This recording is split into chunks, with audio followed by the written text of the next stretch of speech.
This is a perfectly engineered hole in andesite.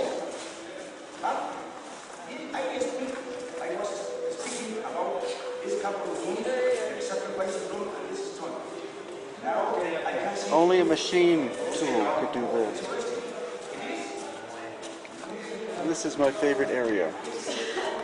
It's like the graveyard of the anomalies. Here we see the T-joints that are thought only to be found at Tiwanaku, but we see them here.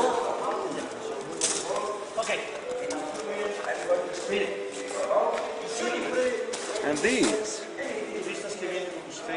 amazing what?